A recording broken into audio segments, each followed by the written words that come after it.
Hello बच्चों, कैसे हैं आप सब। आशा करती हूँ कि आप सब बहुत अच्छे होंगे और बहुत मज़े में होंगे और आपकी पढ़ाई भी बहुत अच्छी चल रही होगी। बच्चों, आपकी इसी पढ़ाई को आगे बढ़ाते हुए आज हम पढ़ने जा रहे हैं एक बहुत ही महत्वपूर्ण पाठ जिसका शीर्षक है समास यानी कंपाउंड। समास का अर्थ है संक्षिप्त या छोटा करना। शब्दों को मिलाकर संक्षिप्त करने की प्रक्रिया समास कहलाती है। उपसर्ग और प्रत्यय की भांति समास में भी यौगिक शब्द बनते हैं, जैसे नीला है कंठ जिसका यानी नीलकंठ, राजा की माता यानी राजमाता। उपयुक्त दोनों शब्द नीलकंठ तथा राजमाता समास के उदाहरण है। तो बच्चों, समास का मतलब क्या है? कोई भी बड़ी चीज है उसको आपने छोटा यानी संक्षिप्त कर देना है। तो दो परस्पर संबंध रखने वाले शब्द जब एक सार्थक शब्द बनाते हैं तो उसे समास कहते हैं। ये परिभाषा आपको याद भी कर लेनी है बच्चों। समास में दो पद मिलते हैं, इनमें पहला पद पूर्व पद, दूसरा उत्तर पद कहलाता है। समास करने पर जो शब्द बनता है उसे सामासिक पद या समस्त पद कहते हैं। ऊपर के उदाहरणों में नीलकंठ और राजमाता समस्त पद हैं। सामासिक शब्दों के प्रयोग से भाषा में संक्षिप्तता, चुस्ती और उत्कृष्टता आती है। जैसे राजा का महल कहने की अपेक्षा राजमहल कहना अधिक प्रभाव उत्पन्न करता है। अब हम जानते हैं बच्चों समास विग्रह को।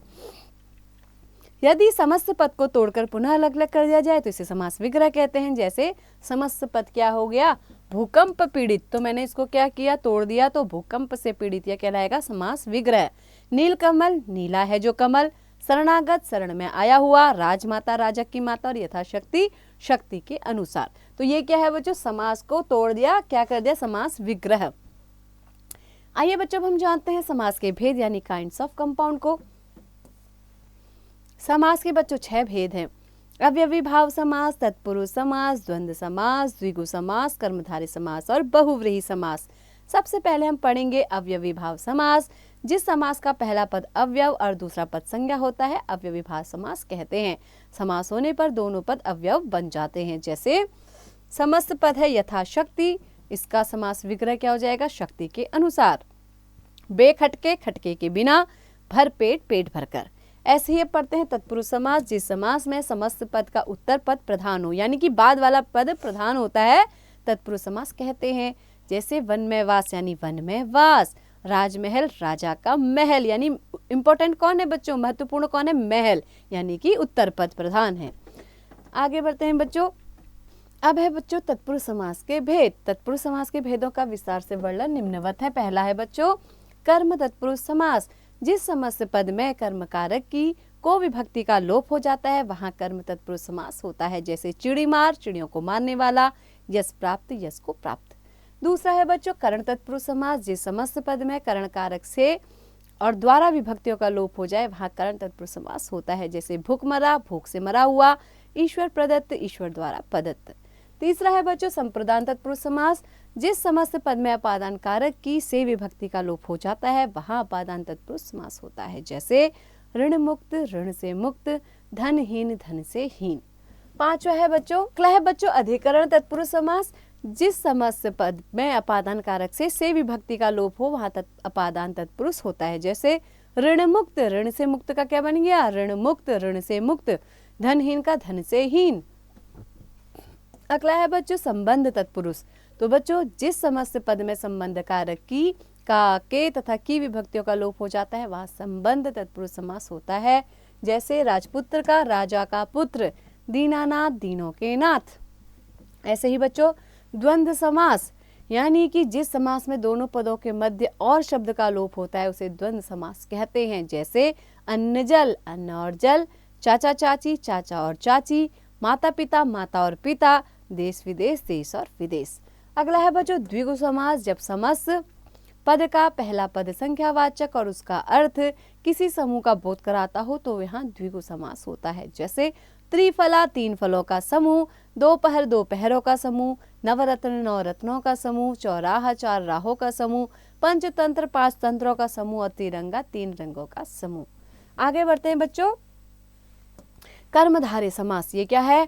जिस समास में दोनों पदों में विशेषण और विशेषी या उपमान उपमान का संबंध हो वहां कर्मधारय समास होता है। जैसे नीलांबर, नीला है जो अंबर, महाजन, महान है जो जन, मृग नयन, मृग के समान नयन। तो बच्चों ये जो है ये क्या है? सब समास है और ये वाला जो है वो क्या है? इनके समास विग्रह है ना। ऐसे ही पीताम्बर, पीला है जो कपड़ा, कमल नयन, कमल के समान नयन, प्रधानाचार्य, प्रधान है जो आचार्य। अब पढ़ते हैं बच्चों बहुव्रीहि समास को, जिस समास के दोनों पदों में कोई भी पद प्रधान न होकर अन्य पद प्रधानों से बहुव्रीहि समास कहते हैं। जैसे नीलकंठ, नीला है कंठ जिनका अर्थात शिव। दशानन, 10 है मुख जिसके अर्थात रावण, यानी कि तीसरे पद को प्रधानता दे रहे हैं। वीणा पाणी, वीणा है हाथ में जिसके, यहाँ वीणा पाणी दोनों है लेकिन अर्थात सरस्वती। चतुर्भुज, 4 है भुजाएं जिनकी अर्थात विष्णु, यानी कि यहाँ प्रथम पद 4 है, द्वितीय पद भुजाएं, लेकिन तीसरे पद को क्या दे रहे, किसी अन्य पद की प्रधानता हो गई, किसकी, विष्णु की। तो ये चतुर्भुज क्या हो जाएगा, बहुव्रीहि समास हो जाएगा बच्चों। अब देखिए बच्चों कर्मधारय और बहुव्रीहि समास में अंतर। कर्मधारय में विशेषण, विशेष्य अथवा उपमेय उपमान का भाव रहता है, जबकि बहुव्रीहि समास में अन्य पद प्रधान होता है।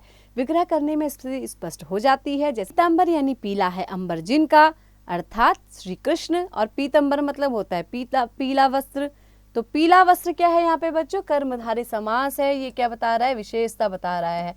लेकिन यहाँ पे क्या है, दो जो पद है वो प्रधान न होकर कोई अन्य पद प्रधान हो जाएगा, वो क्या है, श्री कृष्ण, बहुव्रीहि समास। अब देखते हैं द्विगु और बहुव्रीहि समास में अंतर। यदि समस्त पद में पहला पद संख्यावाचक हो तो द्विगु समास होता है, और यदि दोनों पदों के मेल से कोई अन्य अर्थ निकल रहा हो तो बहुव्रीहि समास माना जाता है। जैसे चतुर्भुज, मैंने कहा 4 भुजाएं, यानी केवल 4 भुजाएं कहूंगी तो द्विगु समास होगा, क्योंकि पहला पद संख्यावाचक है, 4 को दिखा रहे चतुर, है ना। लेकिन 4 है भुजाएं जिनकी मैं कह दूं, अर्थात भगवान विष्णु मैंने कह दिया तो ये अन्य अर्थ निकल रहा है, तो ये बहुव्रीहि समास हो जाएगा। अब बच्चों संधि और समास में क्या अंतर है। संधि 2 वर्णों के बीच होती है, इसमें विभक्ति या कोई शब्द लुप्त नहीं होता। जैसे विद्याधनालय विद्यालय, सप्तधन ऋषि सप्तर्षि। लेकिन समास 2 पदों के बीच होता है, समास होने पर विभक्ति या शब्द लुप्त भी हो जाते हैं। जैसे रसोई के लिए घर, रसोई घर, यानी के लिए हट गया। यथाशक्ति यानी शक्ति के अनुसार। तो बच्चों आइए एक बार इसका दोहराव भी कर लेते हैं। आपने क्या क्या जाना समास के बारे में। 2 परस्पर संबंध रखने वाले शब्दों को पास लाकर एक सार्थक शब्द बनाने को समास कहते हैं। समास करने पर जो शब्द बनता है उसे समस्त पद या सामसिक पद कहते हैं। सामसिक पद को अलग अलग करने की क्रिया को समास विग्रह कहते हैं। समास के 6 भेद होते हैं, अव्ययी भाव समास, तत्पुरुष समास, द्वंद्व समास, द्विगु समास, कर्मधारय समास और बहुव्रीहि समास। तो आशा करती हूँ कि बच्चों आपको पाठ अच्छी से समझ में आ गया होगा। ऐसे ही पढ़ते रहिए, आगे बढ़ते रहिए और हाँ इसका निरंतर अभ्यास करते रहिए।